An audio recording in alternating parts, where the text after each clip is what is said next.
नमस्कार दोस्तों, एक बार फिर से हम लेकर आए हैं रीज़निंग का जो अभी मॉक टेस्ट अपना हुआ है उसका सॉल्यूशन इन डिटेल। तो चलते हैं बिना किसी देरी के अपने फर्स्ट क्वेश्चन की ओर।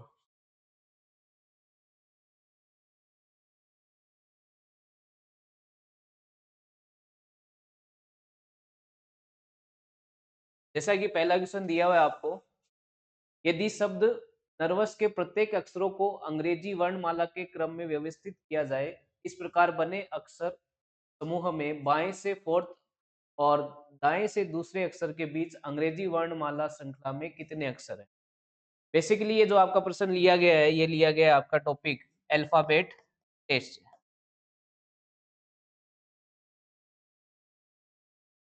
इस चैप्टर से ये प्रश्न लिया गया है आपके लिए। और ये प्रश्न क्या करना चाहता है, ये कह रहा है कि जो आपका ये जो शब्द है नर्वस, NERVOUS, जैसा कि मैं आपको कहते आता हूँ कि जहां पर भी अल्फाबेट देखने मिले, आप इनकी प्लेस वैल्यू लिखा करो, यानी इनके क्रमांक लिखा करो, ताकि आपको बातें ज्यादा इजी लगे और ज्यादा जल्दी हो और एक्यूरेट हो। ठीक है। एन का कितना क्रमांक है? 14, ई का 5, आर का 18, बी का 22, ओ का 15, यू का 21 और एस कितने पर आता है? 19 पर। अब ये क्या कह रहा है? ये कह रहा है कि शब्द नर्वस के प्रत्येक अक्षर को अंग्रेजी वर्णमाला के क्रम में, यानी in order, in alphabetic order.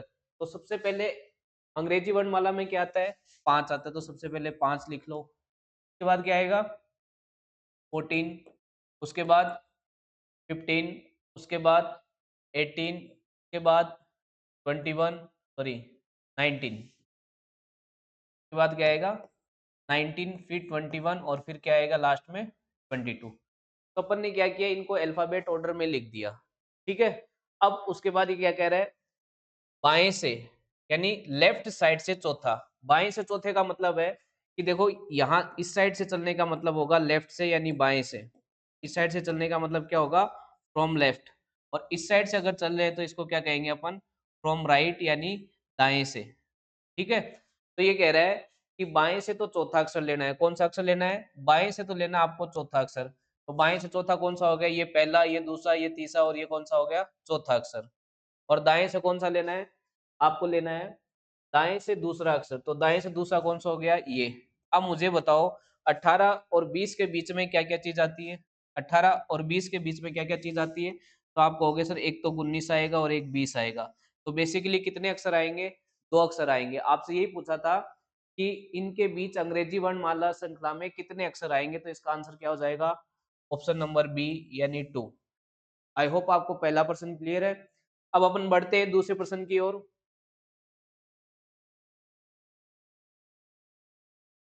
आपका दूसरा प्रश्न कहता है कि अंग्रेजी वर्णमाला के क्रम के आधार पर ए के एम डी एन पी से एक निश्चित प्रकार से संबंधित है। तो बेसिकली ये जो प्रश्न लिया गया है, ये लिया गया आपका चैप्टर जिसका नाम है क्या? Coding, decoding.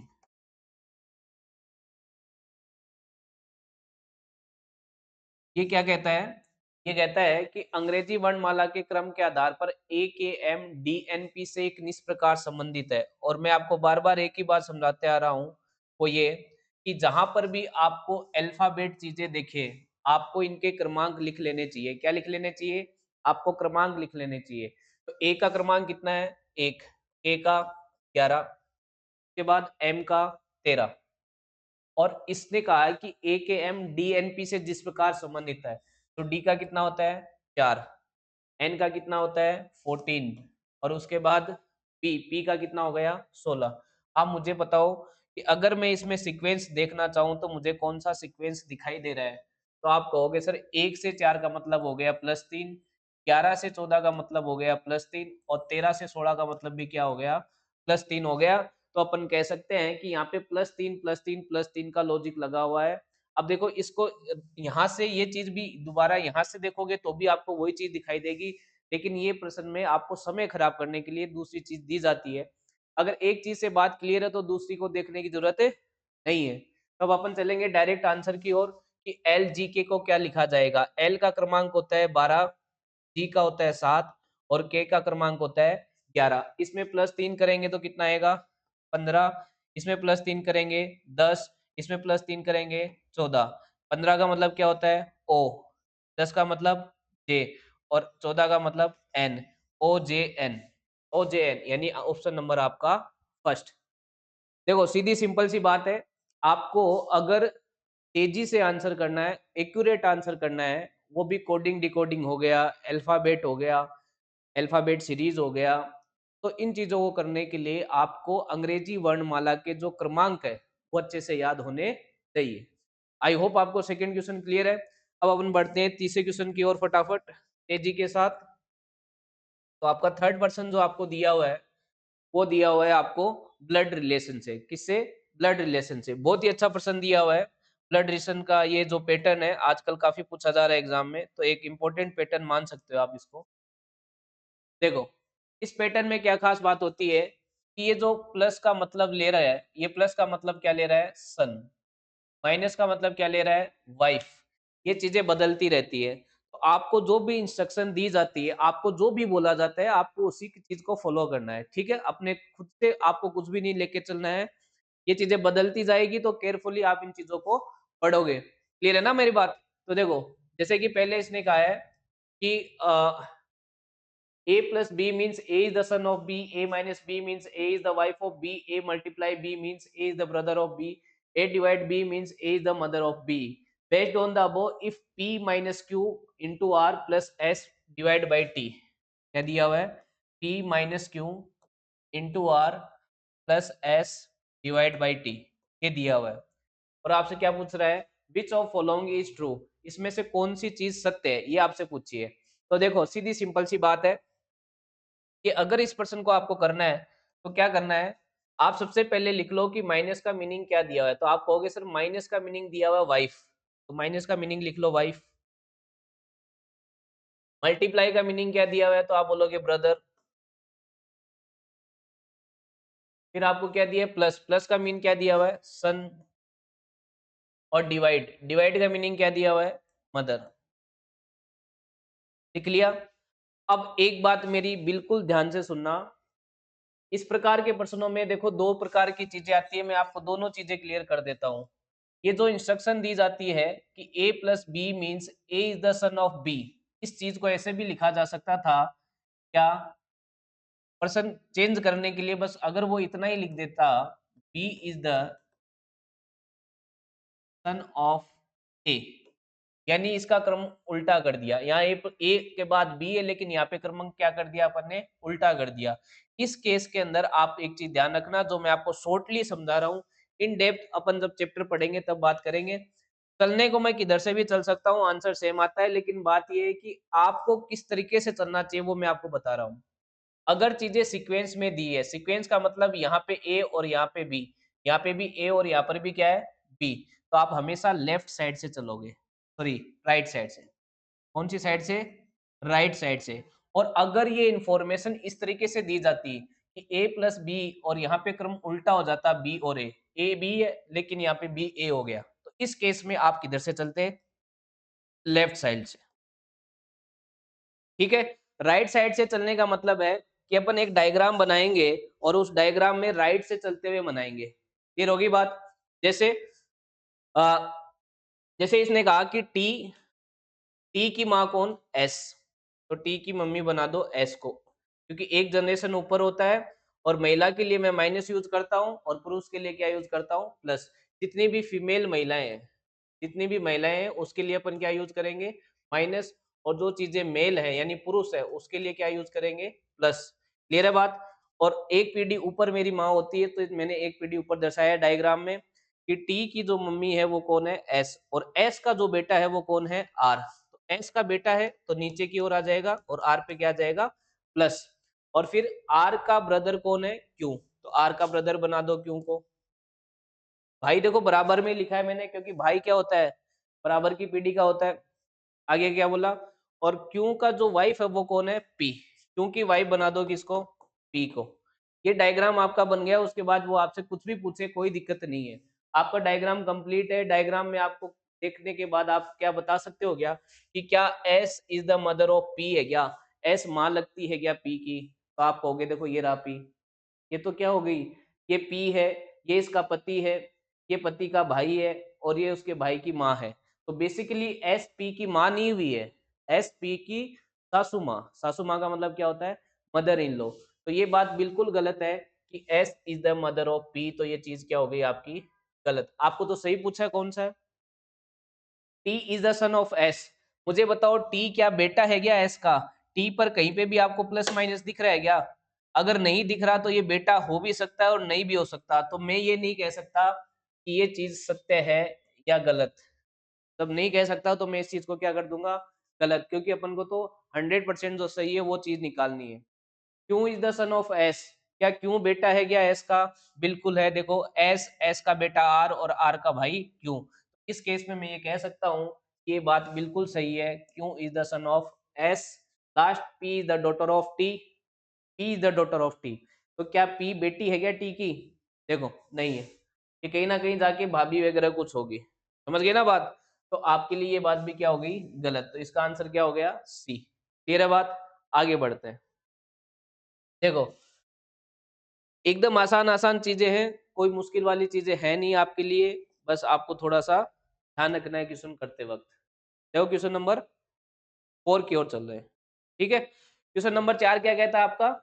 क्वेश्चन नंबर 4 कहता है कि एक निश्चित भाषा में C H A S E को आई क्यू जे बी के लिखा जाता है और W H A L E को सी क्यू जी यू के लिखा जाता है। तो वापस से मैं कह सकता हूँ कि ये फिर से क्वेश्चन कौन से का आ गया टॉपिक आपका? कोडिंग और डिकोडिंग का। बहुत ही इंपॉर्टेंट चैप्टर है। हर साल यहाँ से प्रश्न आते हैं, तो आप इस चैप्टर को बिल्कुल अच्छे से कर लें।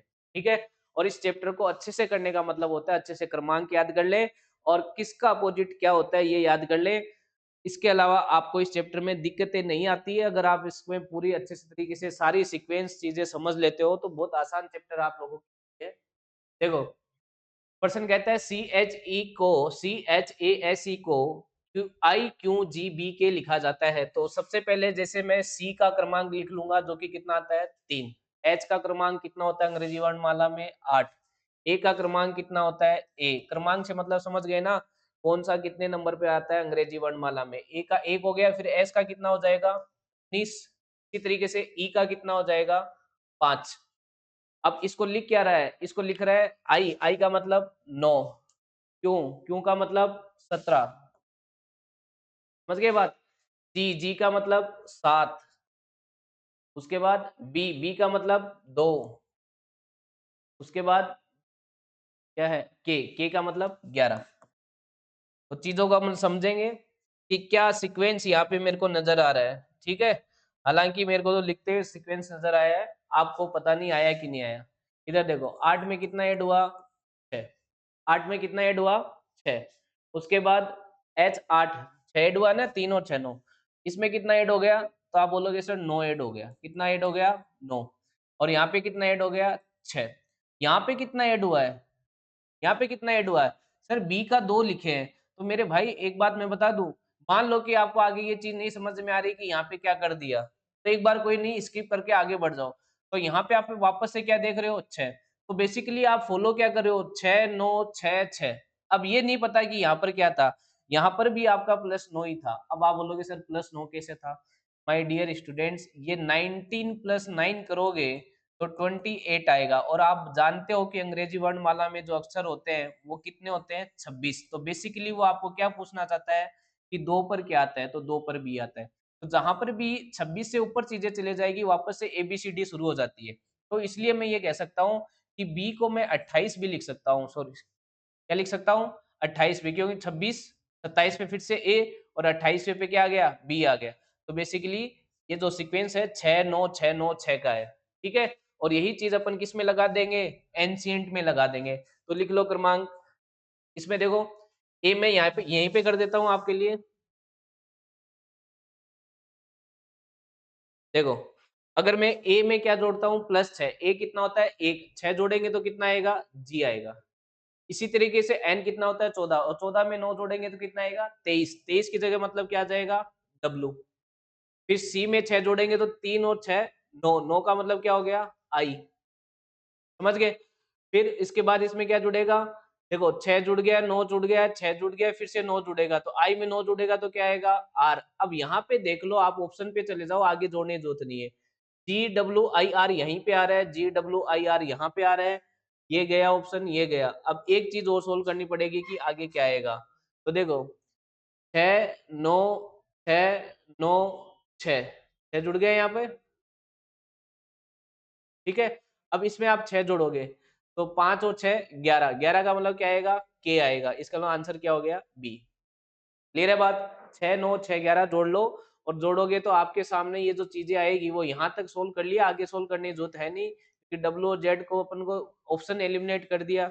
कई बार क्या होता है कि दो ही चीजें सोल्व करनी होती है, तीसरे से ही आ जाता है, तो पूरा सोल्व ना करें, आपको समय भी बचाना होगा और यही आपका मेन टास्क होगा। क्लियर है ना बात। तो कुछ चीजें हैं वो बहुत आसान होती है, लेकिन अपन समय खराब कर देते हैं, तो समय भी खराब नहीं करना है, हर एक सेकंड अपन को बचाना है।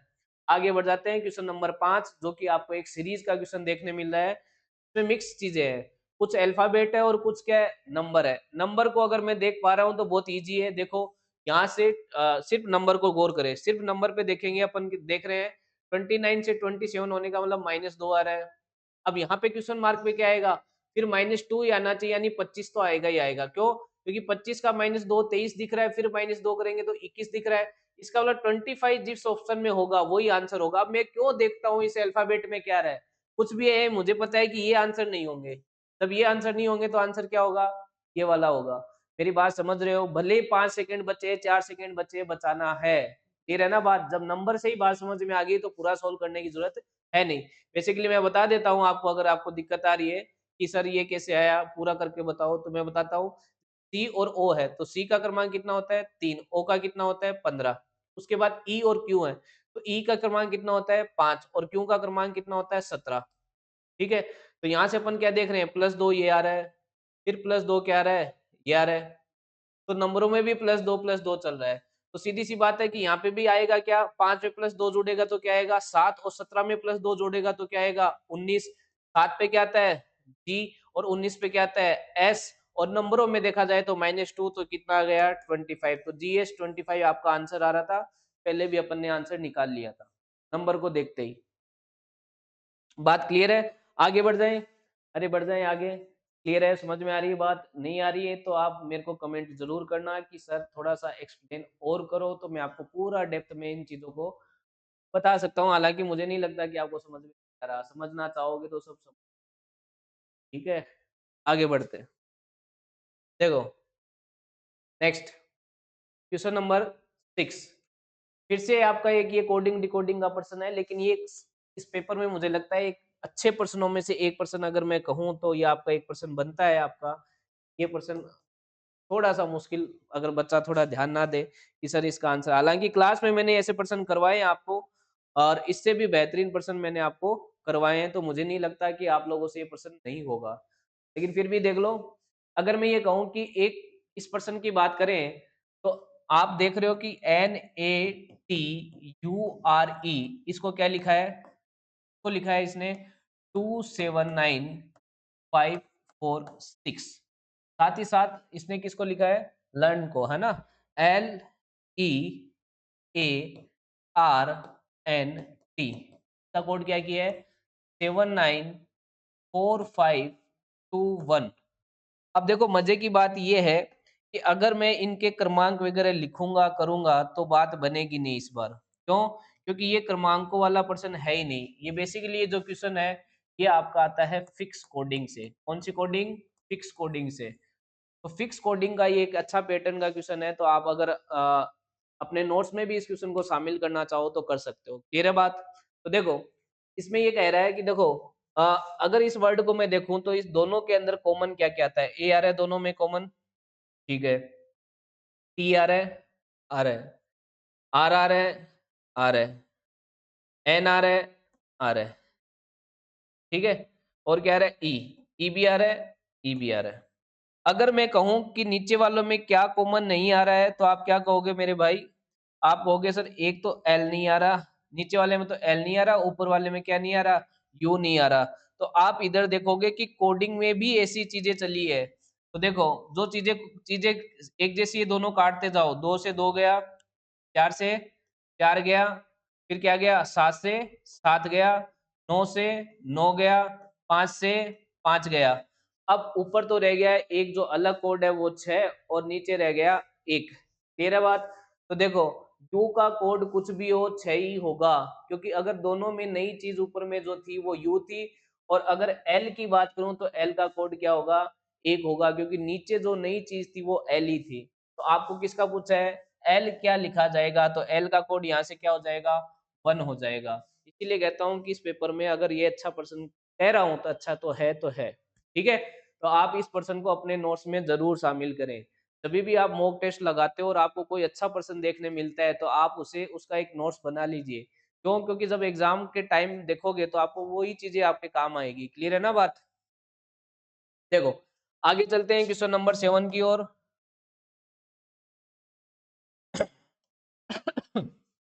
देखो, क्वेश्चन नंबर 7 आपका है इसका नाम क्या है इस टॉपिक का? Mathematical operation. क्या नाम है? मैथमेटिकल ऑपरेशन, गणितीय संक्रियाएं। गणितीय संक्रियाएं, बेसिकली आप इस टॉपिक को बोर्ड मास के नाम से जानते हो, बोर्ड मास वाला टॉपिक। हालांकि इस टॉपिक का नाम क्या है, मैथमेटिकल ऑपरेशन। देखो ये क्या कह रहा है, ए का अर्थ डिवाइड है, बी का मल्टीप्लाई, सी का अर्थ प्लस है, डी का मतलब माइनस है, तो निम्नलिखित समीकरण का मान बताओ। तो आप पहले समीकरण लिखे, 11 और बी की जगह क्या लिख दो, मल्टीप्लाई 42। ए का मतलब इसने क्या दिया है, डिवाइड, और यहाँ पे कितना है 3, और सी का अर्थ इसने क्या दिया है, प्लस, और यहाँ पे कितना दिया है 41। इसी तरीके से डी का क्या दिया हुआ है, माइनस, और यहाँ पे क्या दिया हुआ है 27। अब इसकी वैल्यू आपको फाइंड करनी है, तो सीधी सिंपल सी आप बोर्ड मास लगाना है। बोर्ड मास का मतलब होता है कि सबसे पहले ब्रैकेट, ब्रैकेट तो कोई है नहीं, डी का मतलब होता है डिवीजन, यानी भाग सोल्व होगा सबसे पहले क्या सोल्व होगा, भाग।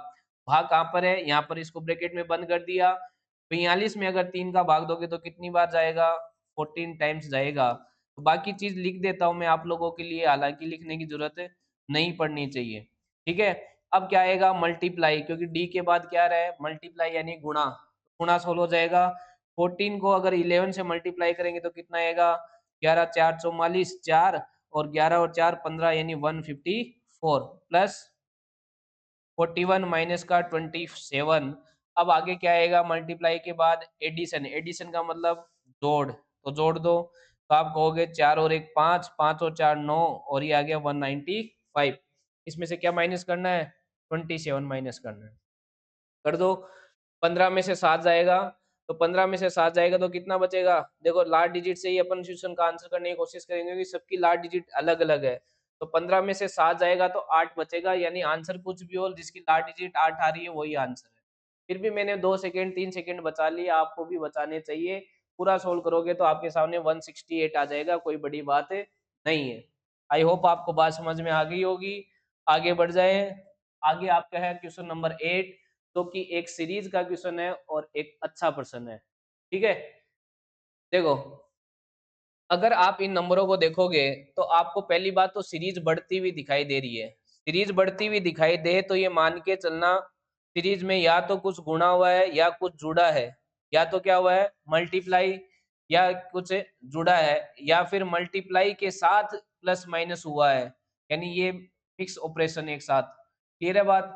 तो जब सीरीज बढ़ती हुई दिखाई दे रही है और मुझे चीजें दिखाई दे रही है कि सर इसमें कितने का डिफरेंस है, एक का, यानी अगर मैं मल्टीप्लाई 1 करूं, 11 को मल्टीप्लाई 1 करूं और इसमें क्या ऐड कर दूं प्लस 1, तो मेरे पास क्या आ जाता है 12। और आगे की बात करूं तो मुझे क्या दिखाई दे रहा है, तो आप कहोगे सर 12 को मल्टीप्लाई कर दो कितने से, 2 से, और इसमें कितना ऐड कर दो 2, तो आपके पास क्या आ जाता है 26 आ जाता है। इसी तरीके से आगे की बात करें तो 26 को मल्टीप्लाई करेंगे कितने से, 3 से, और फिर कितना ऐड करेंगे 3, तो ये कितना आएगा, तो अब ये आएगा आपका 81। तो अब बात समझ में आ गई कि पहले 1 से मल्टीप्लाई, फिर 2 से, फिर 3 से, तो यहाँ पे कितने से होगा 4 से, फिर यहाँ पे कितने से होगा 5 से, अब यहाँ पे कितने से मल्टीप्लाई होगा 6 से मल्टीप्लाई होगा और 6 जुड़ेगा। ध्यान से देखना मैं जो करने जा रहा हूँ, मैं केवल लास्ट डिजिट पे ध्यान देता हूँ, क्योंकि आंसर में सबकी लास्ट डिजिट अलग अलग है, तो क्यों पूरा सोल्व करना। मल्टीप्लाई 6 प्लस 6, यानी 5 को 6 से गुणा करोगे तो कितना आएगा 30, और फिर 6 जोड़ोगे तो आंसर में लास्ट डिजिट कितनी आएगी, 6 आएगी, और 6 एक ही ऑप्शन में है, यानी आंसर नंबर डी। क्यों मुझे पूरा सॉल्व करना है? क्यों मुझे 5 से गुणा पूरा करके बताना है? क्या एग्ज़ामिनर ने पूछा है? नहीं, नहीं पूछा तो नहीं करना, आगे बढ़ेंगे। यही है पेपर सॉल्यूशन हम लोग क्यों करवाते हैं, ताकि आप समय कैसे बचा सकें, आप कैसे प्रश्न को अटेम्प्ट कर सकें, ये सारी चीज़ें हम लोग आपको एलैबोरेट करके बताते हैं। तो प्लीज़ पेपर सॉल्यूशन ज़रूर देखें।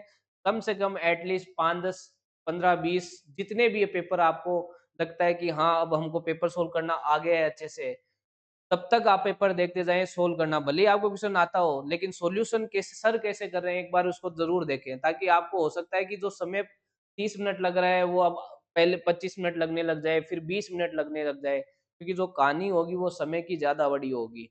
कि रीज़निंग कोई टफ आपसे नहीं पूछी जाती है एसएससी के अंदर, लेकिन आपको ये बात क्लियर होनी चाहिए कि इस कम समय में ज़्यादा से ज़्यादा क्वेश्चन कैसे कर सकते हैं। क्लियर है बात? आगे बढ़ जाएँ।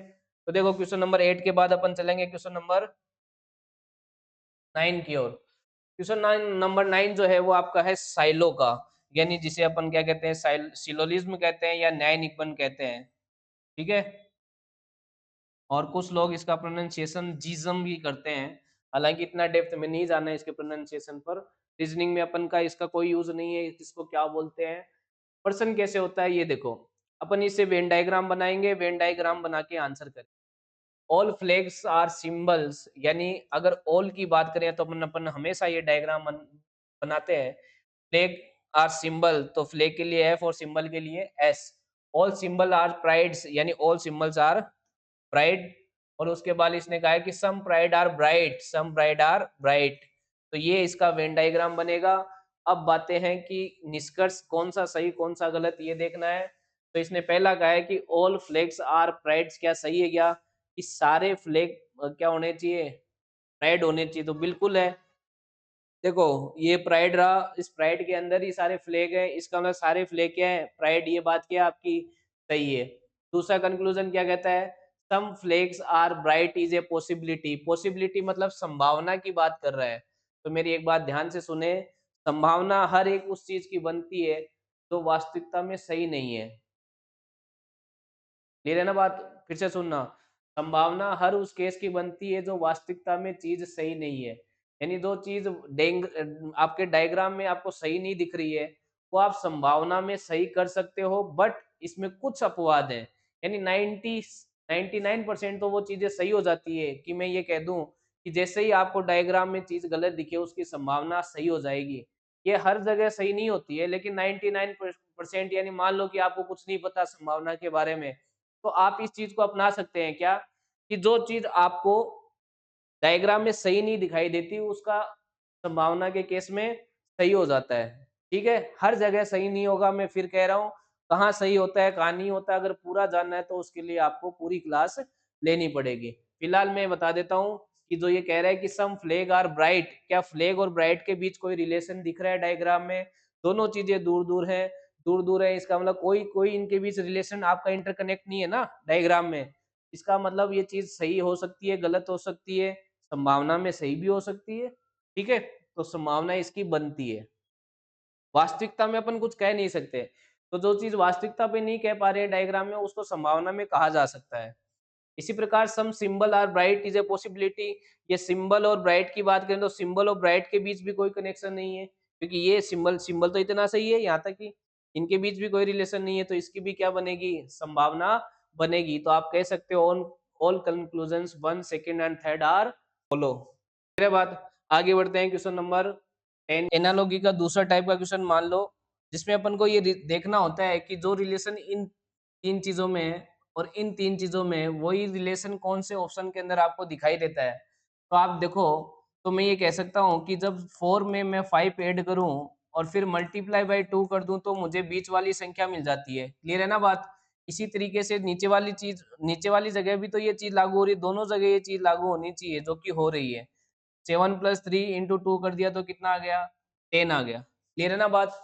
अब देखो, सीधी सिंपल सी बात है कि आप ये कह सकते हो कि इस नंबर को और इस नंबर को जोड़ दो और 2 से मल्टीप्लाई कर दो, तो बीच वाली चीज़ आनी चाहिए।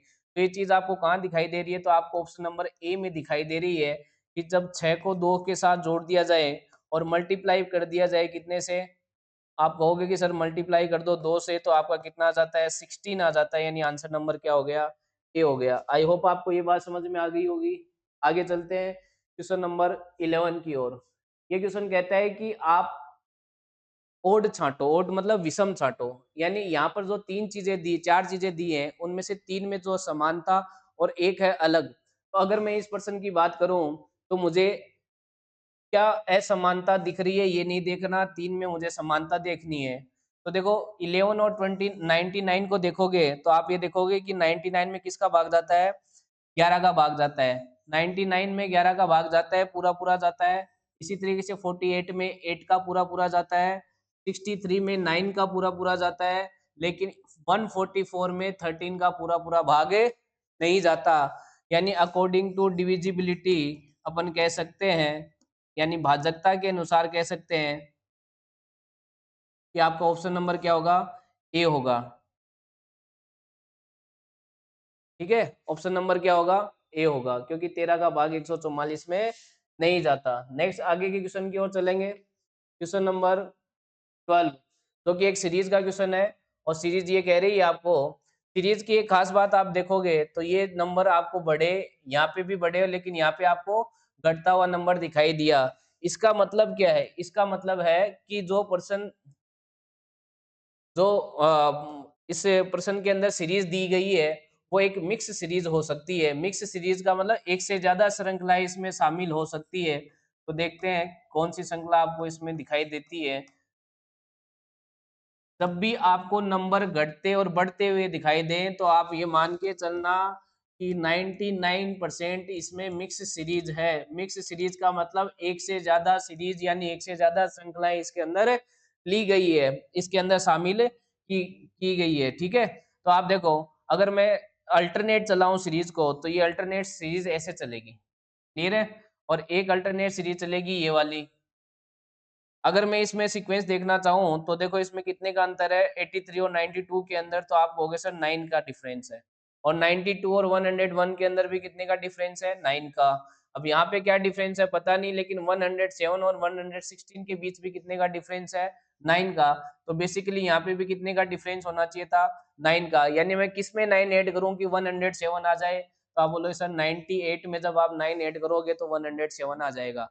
बात समझ में आई। ऐसी श्रृंखला है जिसमें देखो एक श्रृंखला तो ये हो गई और एक श्रृंखला ये हो गई, इसको कहते हैं मिक्स श्रृंखला का कंसेप्ट।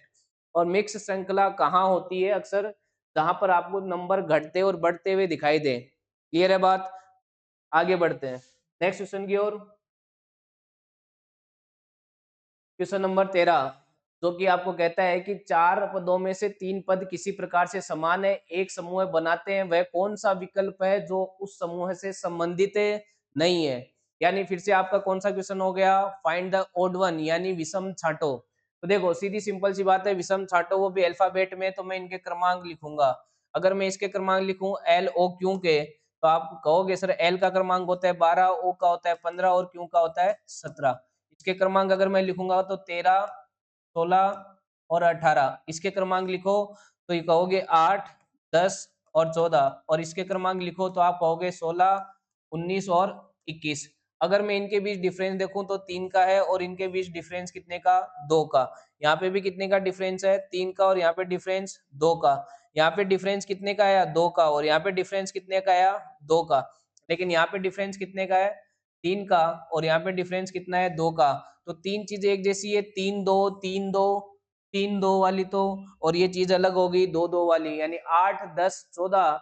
यानी आपका ऑप्शन नंबर सी जो है इसका क्या हो जाएगा, अलग विकल्प हो जाएगा, यानी अलग कंसेप्ट इसमें लगा हुआ है as compare to other three. Clear है ना बात। आगे बढ़ते हैं। नेक्स्ट क्वेश्चन देखो आपका क्वेश्चन नंबर 14। क्वेश्चन नंबर 14 इसमें आपसे ये पूछा है कि इसमें कितने ट्राइंगल्स हैं। तो देखो ऐसा कोई कंसेप्ट नहीं है, आपको एक एक इसमें ट्राइंगल काउंट करने पड़ेंगे। तो देखो इसमें कितने ट्राइंगल है, तो आप कहोगे सर एक तो ये रहा, दूसरा ये रहा, और तीसरा ये पूरा वाला, तीन तो ये हो गए। इसी प्रकार आप ये देखोगे तो ये चौथा, और ये पांचवा, ये छठा, और ये सातवां। ये तो छोटे छोटे, और एक ये आपको साफ साफ दिखाई दे रहा है, कौन सा, ये वाला। ये कौन सा हो गया, आठवां। इसके अलावा भी कोई ट्रायंगल दिखाई दे रहा है क्या आपको, 8 के बाद इस 8 के अलावा कोई ट्रायंगल बिल्कुल दिखाई दे रहा है। देखो ये ट्रायंगल नंबर 9, ये ट्रायंगल नंबर 9 ये भी दिखाई दे रहा है। और कोई ट्रायंगल दिख रहा है तो आप कहोगे सर दिख रहा है ट्रायंगल हमको तो। कौन सा? ये देखो 9 के बाद ट्रायंगल देखोगे तो ये ट्रायंगल देखो एक दोनों को मिला के ये वाला कितना हो गया 10 और इसके अलावा एक ये ट्रायंगल देखो इन दोनों को मिला के 11। तो इसमें टोटल ट्रायंगल कितने हो गए 11। फिर से काउंट कर लेना इसमें कितने ट्रायंगल है 11 ट्रायंगल है। एक बार मैं दोबारा देख लेता हूँ कहीं गलत ना हो जाए। काउंटिंग 1 2 ठीक है, फिर ये तीसरा चौथा पांचवा छठा। क्लियर है बात? फिर 6 के बाद ये कौन सा सातवां। क्लियर है? और 7 के बाद ये कौन सा आठवां। और ये कौन सा नौवां। इसके अलावा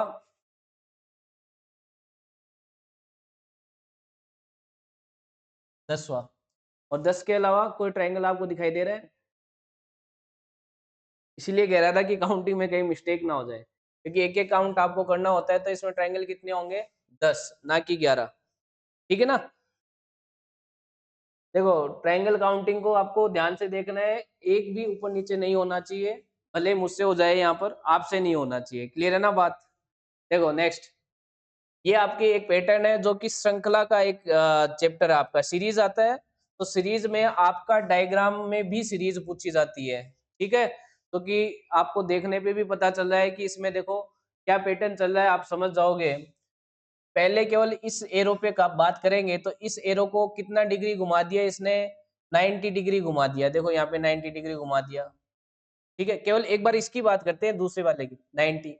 फिर आगे वाले में कितना घुमा दिया, फिर से 90 घुमा दिया। फिर आगे वाले में क्या घुमा दिया, तो आप बोलोगे सर फिर से 90 घुमा दिया।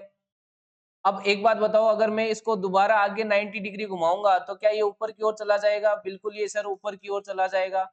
यानी ये जो सेकंड एरो है वो कहाँ जाएगा? ऊपर की ओर। अगर बात करें इस एरो की, तो इस एरो के पैटर्न में क्या देखा है, इसमें यहाँ से यहाँ कोई चेंज नहीं है। ठीक है, फिर इसको कितना घुमाया 90 डिग्री।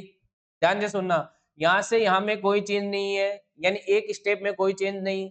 फिर 90 डिग्री घुमाया और फिर दोबारा कोई स्टेप में चेंज नहीं है। ठीक है, अब जब चेंज नहीं है तो आगे वाली कौन सी आएगी 90 डिग्री घुमाने वाली, वो भी कौन सी क्लॉकवाइज घड़ी की दिशा में। तो अगर मैं इसको क्लॉकवाइज घुमाऊंगा तो किधर आएगा? नीचे की ओर आएगा। यानी आपका आंसर कौन सा हो जाएगा? Answer number B. क्लियर आई बात? समझ में आई? पैटर्न 90 डिग्री का रोटेशन है, इसमें तो हर एक जगह रोटेशन है, इसमें अल्टरनेटिव रोटेशन है। क्लियर होगी बात? आगे बढ़ जाते हैं क्वेश्चन नंबर 16 के ऊपर। क्वेश्चन नंबर 16 जो कि कहता है कि अंग्रेजी वर्णमाला के आधार पर J M O P G J L M एक निश्चित प्रकार से संबंधित है, यानी दोनों के बीच एक संबंध है। इसका मतलब कोडिंग डिकोडिंग का प्रश्न है। क्लियर होगी बात? कोडिंग डिकोडिंग का है तो अपन क्रमांक लिखो फटाफट बिना किसी देरी के। तो आप कहोगे सर जे का क्रमांक कितना होता है, तो मैं बोलूंगा 10। जे का क्रमांक कितना होता है, तो आपने कहा सर 10 होता है। क्लियर है बात? तो जे का क्रमांक लिख दिया अपन ने कितना 10। एम का कितना होता है 13, ओ का कितना होता है 15 और पी का 16। इसी तरीके से जी का कितना होता है 7, जे का कितना होता है 10, एल का कितना होता है 12 और एम का कितना होता है 13। अगर मैं यहाँ पे देखूं पैटर्न तो मेरे को -3 -3 -3 और -3 दिखाई दे रहा है।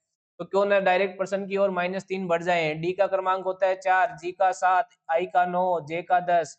और इसमें जब -3 लगाओगे तो सबसे पहले क्या आएगा ए, और इसमें -3 लगाओगे 7 -3 यानी 4, यानी क्या आएगा डी। ए और डी। ठीक है, फिर -3 यानी कितना आएगा एफ, ए डी एफ। और फिर -3 लगाएंगे तो क्या आएगा 10 में से 3 गया 7, 7 यानी जी। यानी आपका ऑप्शन नंबर सी। बात समझ आई? ठीक है, आगे बढ़े नेक्स्ट क्वेश्चन की ओर। क्वेश्चन नंबर 17, क्वेश्चन नंबर 17 जो कि आपका क्या है, एक रिपीटेड सीरीज, लगातार श्रृंखला, बढ़ती हुई श्रृंखला का एक और प्रश्न।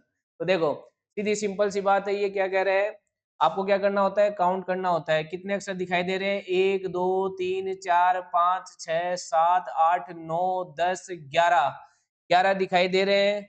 तो क्या 11 से कोई पेड़ बनेगा क्या? 11 से कोई पेड़ आपको नहीं बना सकते। तो 11 अगर हट गया तो आप 11 नहीं, 11 से नहीं बनेगा, 11 के टुकड़े नहीं कर पाओगे, 10 के टुकड़े करोगे तो ये कितने-कितने के हो सकते हैं, या तो 2-2 के हो सकते हैं, या कितने के हो सकते हैं, 5-5 के हो सकते हैं। लेकिन आप इस श्रृंखला को देखोगे तो 1, 2, 3, 4, 5, अगर मैं इसको तोड़ देता हूँ 1, 2, 3, 4, 5, तो आपको बात समझ में कम आएगी कि क्या पैटर्न बन रहा है। तो आप 10 से भी ना तोड़ के एक काम करो, इससे 2 अक्षर हटा दो, इस साइड से कितने अक्षर हटा दो? 2, तब ये कितने का रह गया? 9 का। 9 का मत सॉरी 9 का रहने का मतलब आप कितने के पेड़ बना सकते हो? 3-3 के पेड़ बना सकते हो। तो आप देखो 3-3 के पेड़ जैसे ही बनाऊँगा आपको बात समझ में आ जाएगी। देखो यूटीटी, यूटीटी, यूटीटी, यूटीटी आगे चलेगा। बेसिकली अगर इसके आगे एक और ब्लैंक उसको देना चाहिए था। 4 ऑप्शन इसने दिए तो 4 ब्लैंक होने चाहिए थे, लेकिन अगर मान लो अगले ने नहीं भी दिया है तो आपको पैटर्न समझना होगा। तो आप कहोगे सर ये यूटीटी का पैटर्न बन रहा है, यूटीटी का पैटर्न। तो यूटीटी, यहाँ पे यूटीटी बनाने के लिए सबसे पहले क्या जो देना पड़ेगा? यू। उसके बाद यूटीटी बनाने के लिए दोबारा यू, और उसके बाद यहाँ पे double T, you U T T किस ऑप्शन में आपको दिखाई दे रहा है? तो आप बोलोगे सर ऑप्शन नंबर बी में दिखाई दे रहा है। बात समझ में आई? यानी अगर आप श्रृंखला बनाते वक्त पेड़ नहीं समझ में आता है तो आपको साइड साइड से चीजें छोड़ते जाओ। पहले एक अक्षर छोड़ के देखो, पेड़ बना के देखो, नहीं बना। फिर 2 अक्षर छोड़ के पेड़ बना के अपन ने देखा। हालांकि हो सकता है इसमें थोड़ा मिसप्रिंट हो। अगर मिसप्रिंट नहीं है, 11 की दी है तो आप मान के चलना, हालांकि 4 ऑप्शन दिए हैं तो 4 ब्लैंक होने चाहिए थे, इसने नहीं दिए, और 4 के देता तो अपन 3-3 के बना लेते, कोई दिक्कत ही नहीं आती। क्लियर है बात? आगे बढ़ते हैं क्वेश्चन नंबर 18 की ओर। क्वेश्चन नंबर 18 कहता है कि जो उस विकल्प को चुनिए जिसमें वही संख्या संबंध साझा नहीं करती जो दिए गए संख्याओं के युग्मों में साझा किया जाता है। यानी ऐसा पेयर कौन सा है जो ये प्रिंसिपल फॉलो कर रहे हैं, यानी जो लॉजिक इनमें लग रहा है वो उसमें कौन से ऑप्शन में नहीं लग रहा है। इनमें क्या लॉजिक लग रहा है आप बता सकते हो? तो आप देखो 11 से 35 आता है, जब 11 को 3 से गुणा करते हो और इसमें कितना ऐड करते हो, 2 से, तो आपको 35 दिखाई देते हैं। इसी तरीके से 13 को जब मल्टीप्लाई करते हो 3 से और इसमें 2 ऐड करते हो तो आपको क्या दिखाई देता है? 41 दिखाई देता है। तो बेसिकली सिंपल सी बात है कि आपको वो पेयर हटाना है जो इस पैटर्न को फॉलो नहीं करता। आप देखो 16 गुणा 3 प्लस 2 ये बात सही है, 23 गुणा 2 प्लस बात सही है, 19 गुणा 2 प्लस 19 गुणा 3 प्लस 2 बात भी सही है, लेकिन ऑप्शन नंबर ए में ये बात फॉलो नहीं होती। तो आपका आंसर कौन सा हो गया? बी, क्योंकि आपको ये चुनना था कि कौन सा पैटर्न फॉलो नहीं कर रहा है, कौन सा ऑप्शन। क्लियर है बात? आगे बढ़ते हैं क्वेश्चन नंबर 19 की ओर। क्वेश्चन नंबर 19 फिर से आपका एक ब्लड रिलेशन का क्वेश्चन है, जो कि आपको पूछता है कि अगर B B plus R into M minus P दिया हुआ है तो बी का एम से क्या संबंध है? तो आप पहले देखो कि प्लस का मतलब क्या है। तो आप कहोगे सर प्लस का मतलब है बेटी यानी डॉटर, और माइनस का मतलब चाहिए नहीं, मल्टीप्लाई का मतलब क्या है? तो बेटा यानी सन, और माइनस का मतलब अब क्या दे रखा है? पिता यानी फादर। और क्या सीक्वेंस में है क्या? एन वी ठीक है, तो अपन किधर से चलेंगे? लेफ्ट साइड से। तो डायग्राम बनाओ, पी का फादर कौन? एम, और एम का बेटा कौन? आर, एम का बेटा कौन? आर, और आर की डॉटर कौन? बी, आर की डॉटर बी। ये डायग्राम बन गया। अब आपको क्या पूछा है? बी का एम से क्या संबंध है? बी क्या लगता है एम का? इस लाइन को कैसे पढ़ोगे? बी का एम से क्या संबंध है, यानी बी क्या लगता है एम का? किसका? एम का। तो देखो बी क्या लग रहा है एम का? B B B B B, यहाँ पर ये बी है ना, सॉरी बी। बी क्या लगता है एम का? तो आप कहोगे सर ये देखो, ये मैं, ये मेरे पिता और ये पिता के पिता। तो बेसिकली आप ये कह सकते हो कि बेटे की बेटी है, एम के बेटे की बेटी होगी बी। ठीक है, यानी ऑप्शन नंबर ए।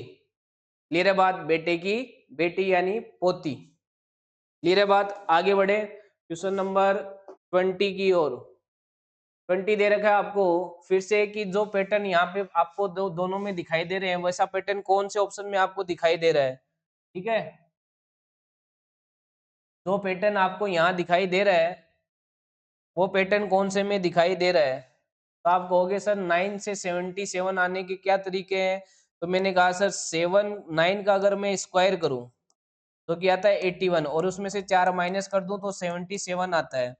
तो क्या ये बात नीचे वाले में भी लागू होती है। तो आप देख लो चाहिए 16 का स्क्वायर कितना होता है। तो आप कहोगे सर 256 होता है और उसमें से 4 माइनस करते हो तो कितना आता है। तो आप कहोगे सर 252 आता है। इसका मतलब मैं जो जा रहा हूँ वो एकदम सही जा रहा हूँ। स्क्वायर क्यूब पर तो इतनी अच्छी पकड़ होनी चाहिए कि देखते ही आपका आंसर बने। क्लियर है ना बात? तो आप कहोगे सर 12 का स्क्वायर करेंगे -4 करेंगे तो आंसर नहीं आएगा क्योंकि 12 का स्क्वायर 144 -4 यानी 140 आना चाहिए। ये तो 15 का एग्जैक्ट स्क्वायर दिया यानी ये ऑप्शन भी नहीं होगा। 7 का स्क्वायर सर 49 होता है। ये तो 49 में 5 ऐड कर रहा है तो ये ऑप्शन भी नहीं होगा। अब इसको चेक करने की जरूरत तो नहीं है लेकिन कर सकते हो। 11 का स्क्वायर होता है 121 और इसमें से 4 घटाओगे तो कितना आ जाएगा 117। आपको ये क्वेश्चन क्लियर हुआ? आगे बढ़ते हैं अपन क्वेश्चन नंबर 21 की ओर जो कि आपका है मिरर इमेज।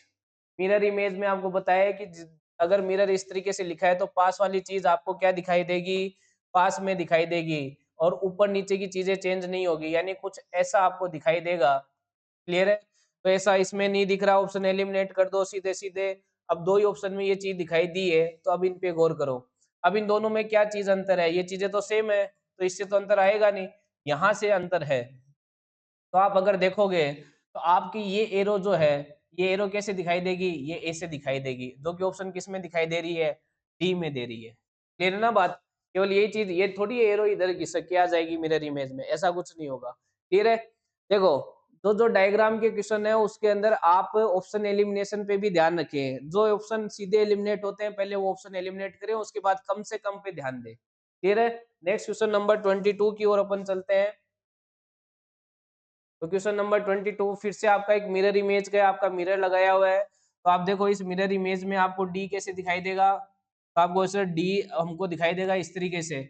बी कैसे दिखाई देगा, उल्टा। 6 बी उल्टा, एन भी उल्टा और ई भी उल्टा, टी ऐसा का ऐसा और एल भी उल्टा। किस में दिखाई दे रहा है देखो, B E 6 NETL option number C के अंदर।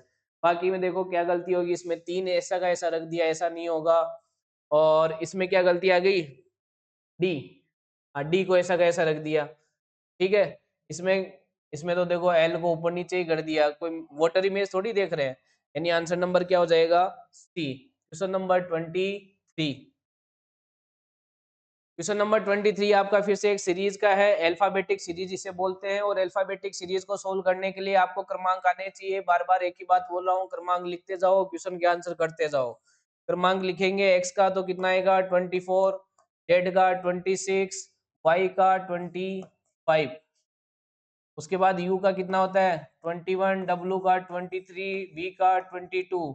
अगर पैटर्न देखूं मैं तो 24 से 21 -3 पे आता है, 26 से 23 -3 पे आता है और 25 से 22 भी -3 पे आता है। यानी पैटर्न -3 -3 -3 का चलेगा। तो अब आगे की देखने की जरूरत नहीं है, इसको ही देख लो आप। ठीक है, इसको अगर देखूंगा तो ये ओ का क्रमांक होता है 15, क्यू का होता है 17 और पी का कितना होता है 16। इसमें से 3 माइनस करूंगा एल आएगा, इसमें से 3 माइनस करूंगा तो एन आएगा और इसमें से 3 माइनस करूंगा तो एम आएगा, N L N N M. ठीक है, LNM option number D. Clear होगी बात? आगे बढ़ते हैं next question, second last question आपका आज का। क्वेश्चन नंबर 24 फिर से एक मैथमेटिकल ऑपरेशन यानी बोर्ड मास का क्वेश्चन आपके सामने दिखाई दे रहा है। तो कोई बात नहीं, जो जो कहता जाता है वैसे करते जाओ। 3 का 3 लिखा, बी का अर्थ क्या दिया यहाँ पर मल्टीप्लाई, तो मल्टीप्लाई बाय 27 यानी गुणा। और डी, डी का मतलब क्या दे रखा है माइनस, माइनस यानी 5।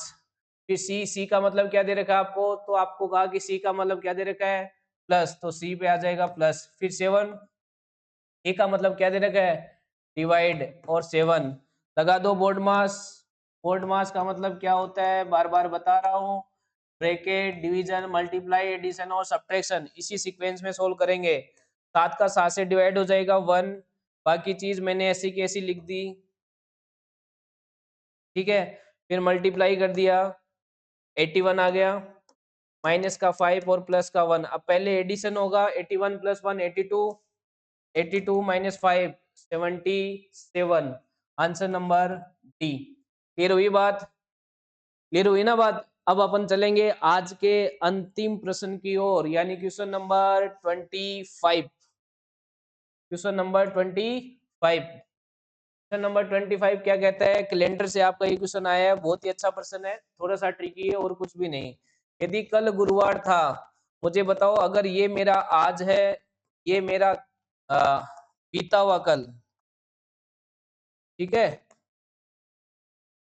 और ये आने वाला कल, हमेशा इन प्रश्नों में ऐसा पैटर्न एक साथ लिख लें तीनों को, अब प्रश्न की ओर आगे बढ़े। यदि कल गुरुवार था, कल गुरुवार था मतलब यस्टरडे, देखो इंग्लिश में आप एकदम अच्छे से दिया है कि ये बात किसकी कर रहा है, यस्टरडे की बात कर रहा है। तो चलो आप पहले यस्टरडे को कर दो गुरुवार, यानी ये जो वार है वो कौन सा है, गुरुवार है, यानी थर्सडे है। यदि बीता हुआ कल गुरुवार था, तो आज से 73 दिन पहले सप्ताह का कौन सा, आज से 73 दिन पहले यानी बिफोर, यानी पीछे ही चलना है आपको 73 दिन, यहाँ से, कहाँ से, यहाँ से नहीं, सॉरी, आपको जो पीछे चलना है वो यहाँ से चलना है, यहाँ से 73 दिन पहले। तो कहने का मतलब है कि पहली बात तो 73 में आप 7 का भाग दो और निकालो ओड डेज। ओड डेज की संख्या क्या होती है, यानी विषम दिन की संख्या क्या होती है, विषम दिन की संख्या होती है, जितने भी दिन दिए हैं उसमें 7 का भाग दे लो। 7 का भाग इसलिए दे लेते हैं क्योंकि 7 दिन बाद वही वापस से वार आ जाता है, इसलिए 7 का भाग दिया जाता है। क्लियर है बात? तो अगर मैं 73 में 7 का भाग दूंगा तो कितना शेषफल बचेगा, तो आप कहोगे सर 3 शेषफल बचेगा। कहने का मतलब, अगर मैं कहूं तो आप ये कह सकते हो, अगर ये गुरुवार है तो ये क्या हो गया भाई, अगर बीते हुए कल को गुरुवार था तो ये क्या हो गया आपका, शुक्रवार। शुक्रवार हो गया ना? अगर ये, हाँ, अब यहाँ से, अब ये क्या पूछ रहे हैं, आज से 73 दिन पहले सप्ताह का कौन सा दिन था, तो देखो आज से, ठीक है, तो 73 दिन पहले, तो 73 दिन पहले अगर अपन जाएंगे आज से, तो आप कहोगे सर 3 दिन पहले, तो शुक्रवार से 1 दिन पहले गुरुवार, 2 दिन पहले बुधवार, और 3 दिन पहले मंगलवार। तो आपका आंसर क्या आ जाएगा, मंगलवार आंसर आ जाएगा। क्योंकि देखो, ये शुक्रवार, ये गुरुवार, बेसिकली 73 नहीं जाना है, 3 ही पीछे जाना है, यहाँ से 3 पीछे, तो एक तो ये हो गया, 2 और चले जाओ, तो ये शुक्रवार, ये गुरुवार, ये बुधवार, और ये क्या हो गया, मंगलवार। आई होप आपको बात क्लियर हुई होगी। ये था आपका डिटेल सॉल्यूशन। आई होप हर एक क्वेश्चन आपको अच्छे से क्लियर है। फिर